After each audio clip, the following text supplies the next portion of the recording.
Hello and welcome to my preview video on RingsFX.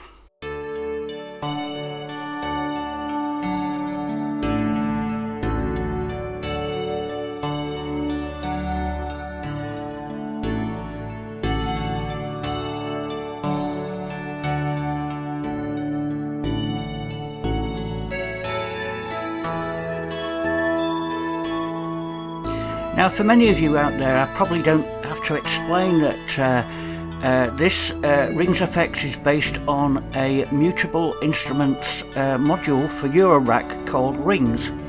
And it's a fantastic module, but sadly they're no longer with us. So this is my take on Rings for iOS.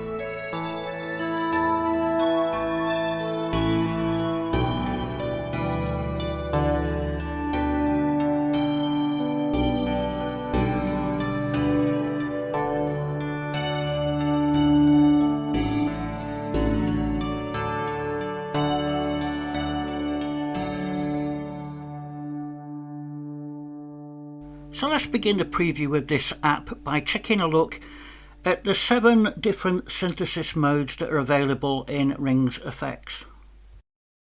Now, the original Eurorack module for Rings was a nice compact little module, as we can see here, with a number of synthesis modes, and some of those synthesis modes were hidden away under various key presses, and they're all represented now by this synthesis bar here, which has 7 options available. Now, starting from the left here, we have an option for modal synthesis. Then we have an option for sympathetic strings, which is great for sitar type instruments. Then we have a string module, which can create string sounds. An FM module, which can, it's a 2-operator FM module. We have a form of sympathetic strings that allows us to do Western chords. Then we have a string module with an attached reverb, which is very nice. And finally we have what was the Easter egg on the original module. I've called it Synthesizer. Now, due to CPU limitations, the original hardware didn't have pure polyphonic mode. Instead, it had this monophonic, duophonic and quadraphonic modes, which didn't allow you to play chords, but you could strum notes, and depending on what setting you're on, for instance, duophonic would allow one note to ring out while another one is playing. Quadraphonic allows 3 notes to ring out while a fourth is playing. We now have this polyphonic mode, which gives us the ability to play proper chords, and that is governed by the settings, and we can change the number of simultaneous notes by changing this value in here. Depending on CPU usage, you might want to decrease or increase that. Now, the really clever thing about the design of these various synthesis modes is that they could all be controlled by these 4 knobs: brightness, damping, structure and position. And by manipulating these knobs, you can get all the different types of tones out of each different type of synthesis mode. Now, although they're slightly different depending on the mode, if we select the Info tab down here, we can see what each of the knobs does when we switch between various modes. So let's start by taking a brief look at each of the modes and what type of sound it produces. So let's begin by taking a look at a modal synthesis.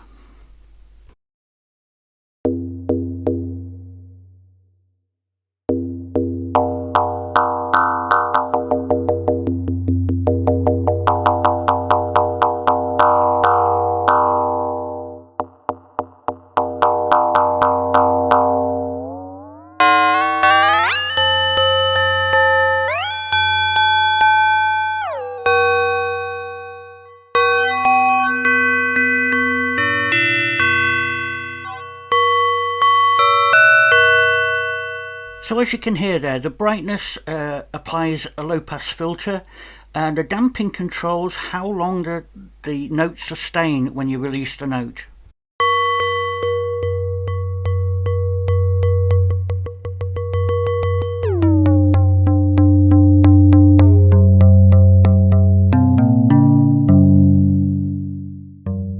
So as you can hear, the structure actually controls the structure, the harmonics contained within the sound, and the position knob is the position you either strike a string or strike a plate. Notice also in duo mode, duo polyphonic mode, how the sound bounces from one side to the other. Now this is great for metallic or bell-like sounds, and it can even be used for percussion. Now on to one of my favourite modes, sympathetic strings. And in this mode, when you strike a string, it can cause other strings to resonate in sympathy.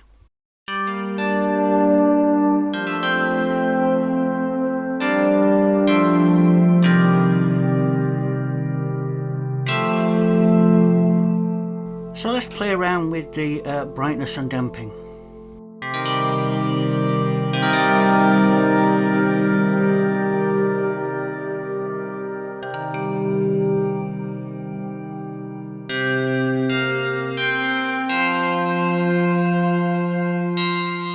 Now high damping really lets the sympathetic strings ring out, and they are all based on the selected chord or structure.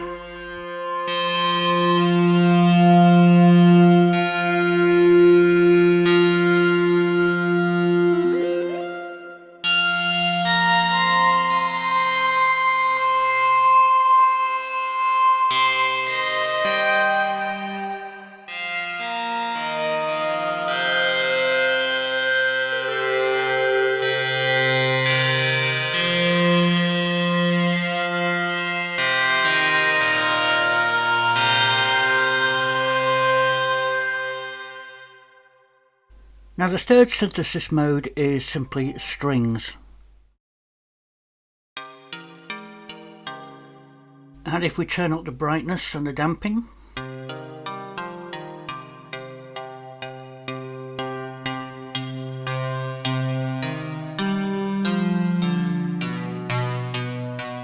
and as you can hear, that gets nice and gritty. And if we turn up the structure,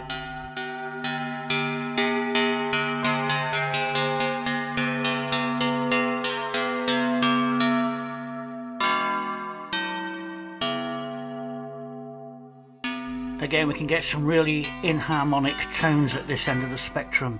But let's go back and produce something which is a little bit more string-like.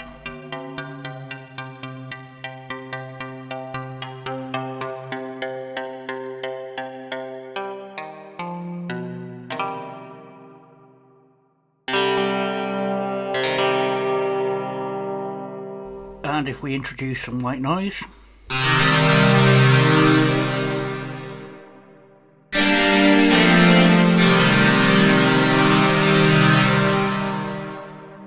so the next mode is FM synthesis, and I think many people know what that is already.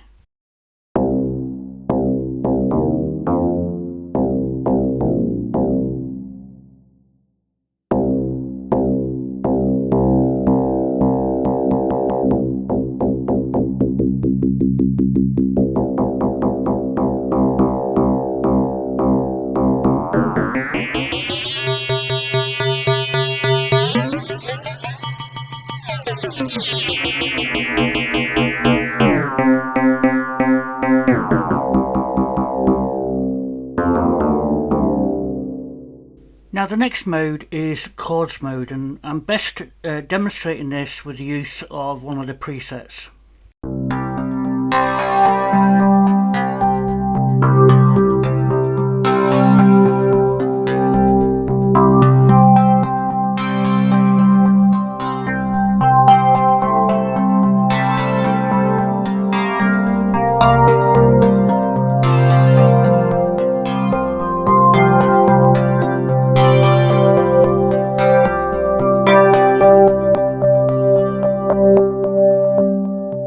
Now if you look closely, all I was playing there was a single note, and we kind of get chords out of this using the sympathetic resonance. Let me give you an idea with another patch. In this case, we can see a modulation of the structure knob, which is essentially changing chords on the fly.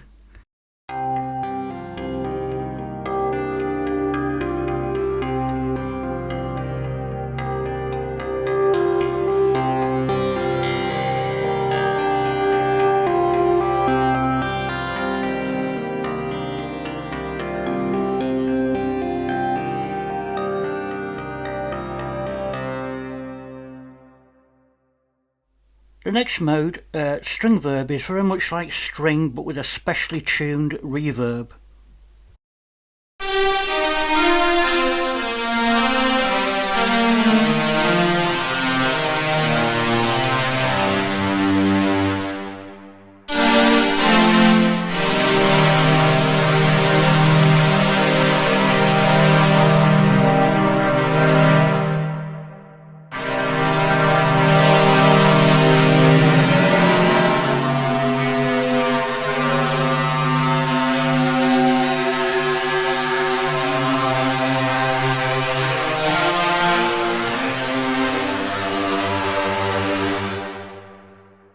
And the last mode, Synthesizer, was a hidden Easter egg in the original Rings, but it sounds quite nice.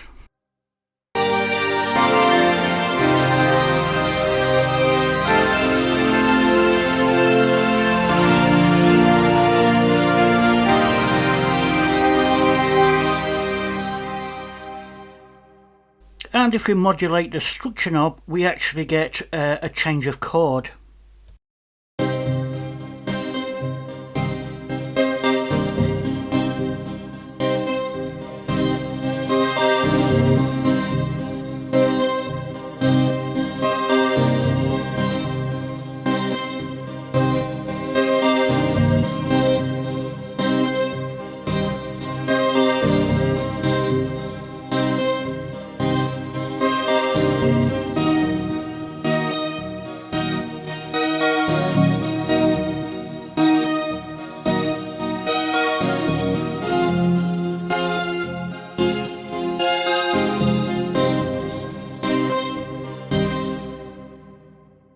Now, one of the great things about these various synthesis modes is the fact that they can all be excited by an external input.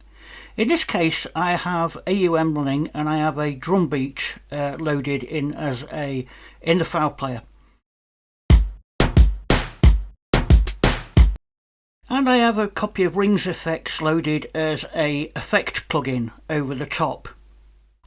Now, if I start AUM's transport, you won't hear anything.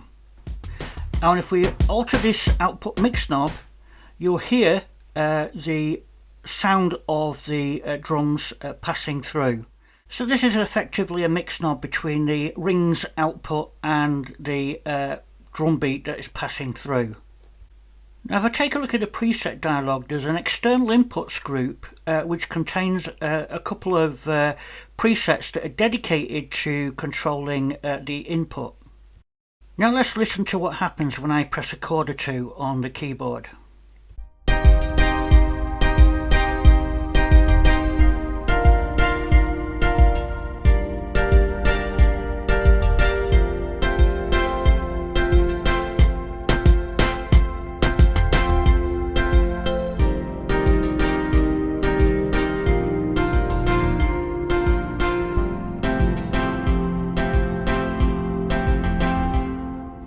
Now all these presets set the external input selector, and so let's try another preset.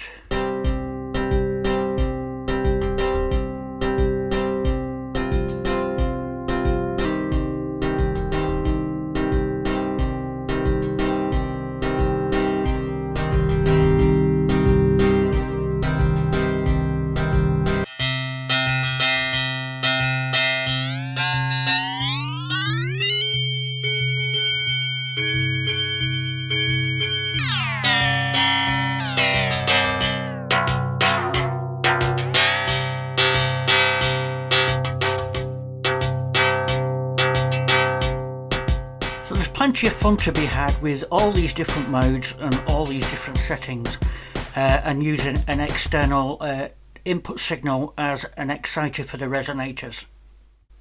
Now, as I mentioned earlier, this is my take on the original Rings, and RingsFX adds a number of new features which were not available on the original, but it makes sense to have them here.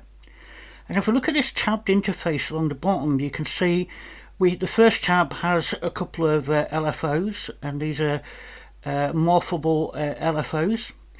Very useful, and we can use these for modulating system parameters. The second tab has a number of EGs, envelope generators, and these are multi-point, and we've got up to 4 of these which we can use. First one's the volume envelope, the second one's for filtering, and the last 2 are free for you to use any way you wish. The next tab is a mod matrix that can be used to modulate all the knobs and parameters of the interface, such as the brightness, damping, position and stuff like that.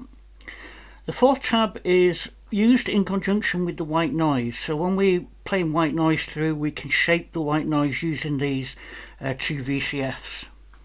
Now you'll notice that on the tab there are 2 dots underneath that tab, and if we tap on that tab a second time, it switches to what we call the pulse oscillator.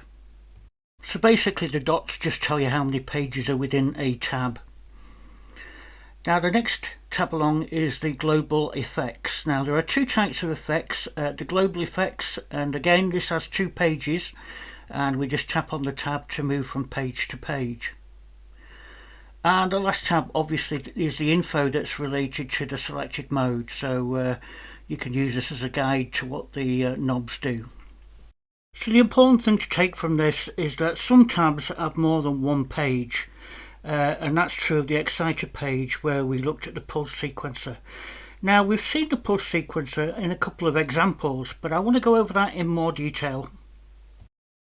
Now the pulse sequencer can be found on the 2nd page of the exciter tab, so click on exciter and click again and we're at the pulse sequencer.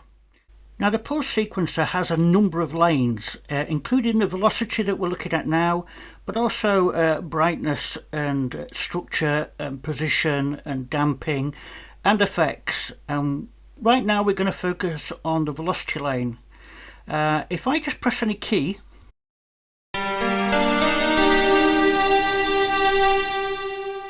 that allows you to hear the patch before I engage the pulse sequencer.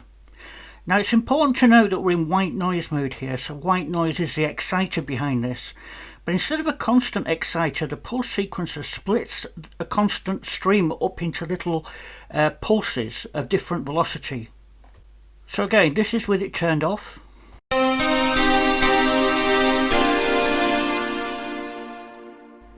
And again, if I engage the pulse sequencer, listen to how it sounds when I play a series of chords.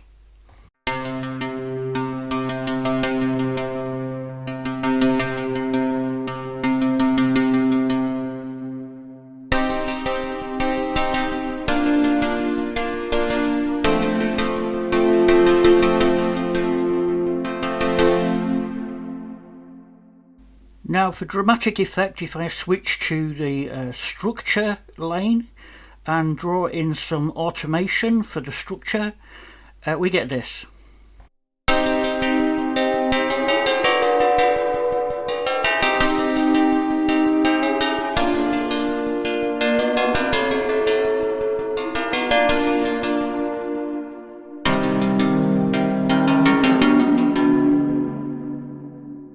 And I could carry on adding more automation to the brightness if I wished.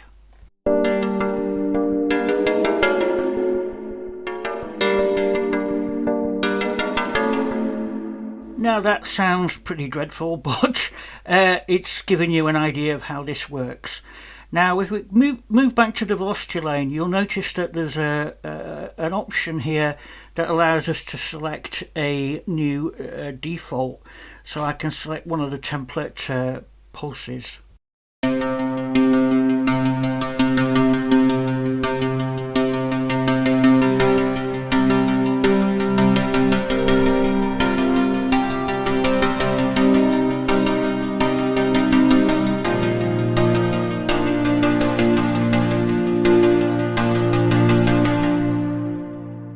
Now we can extend this sequence up to 32 steps. And as well as that, we can actually set something called the beat divider, and that is essentially the speed at which this sequence plays.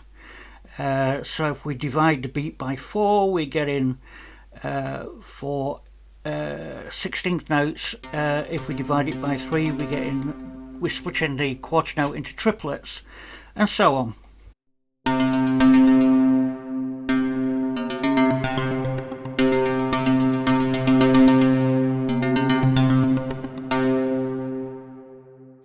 we've already taken a look at global effects. There's 2 pages of those, but we also have a form of effects called Mutable effects.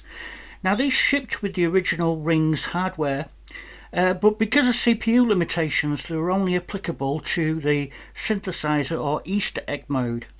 So let's take a look at these now. So this is with no effects added.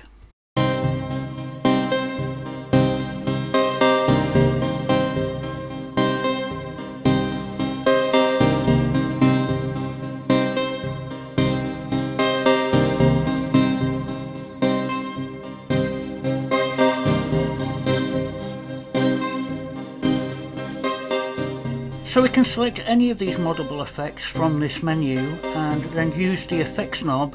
There's a single one knob that controls the amount of the effect to apply.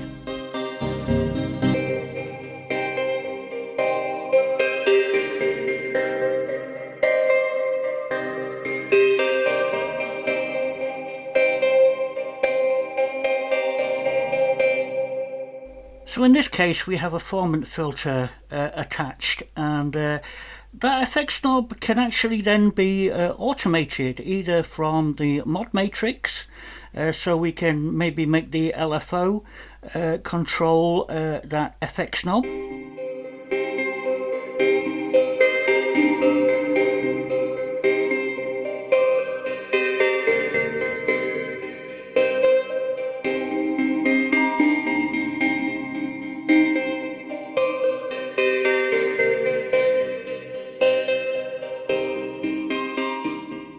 Alternatively, we can switch to the pulse sequencer and actually use the FX lane in the pulse sequencer to send modulation to that knob. Now the last thing I want to talk about is the FEG envelope generator, because the original Rings didn't have any concept of envelopes. If you wanted a sustained sound, you would turn up the damping.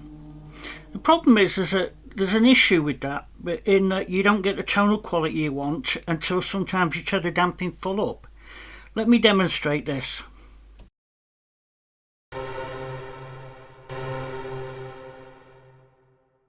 Now in this string verb mode we need to turn up the damping quite high to get a really good string sound.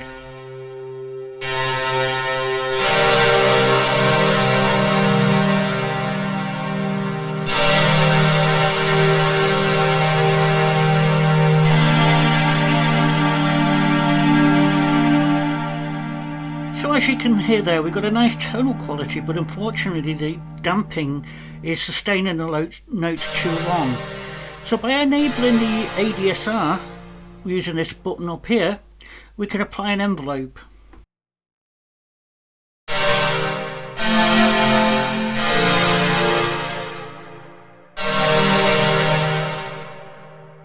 And because we're in true polyphonic mode, this envelope is applied to every single note rather than as a global entity.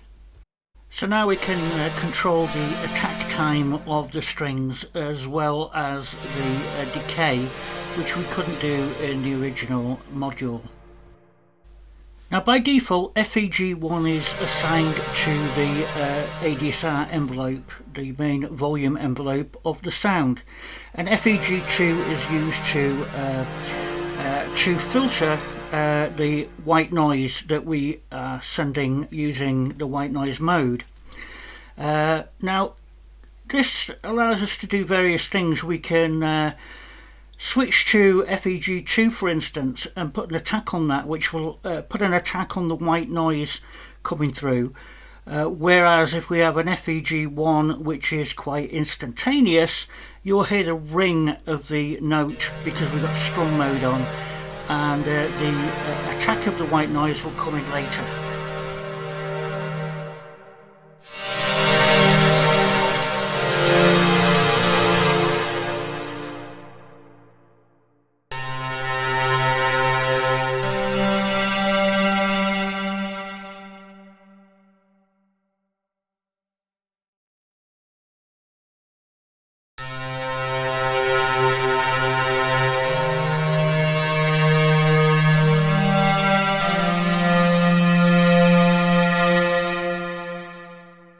before we finish this video, there are a couple of things I want to mention.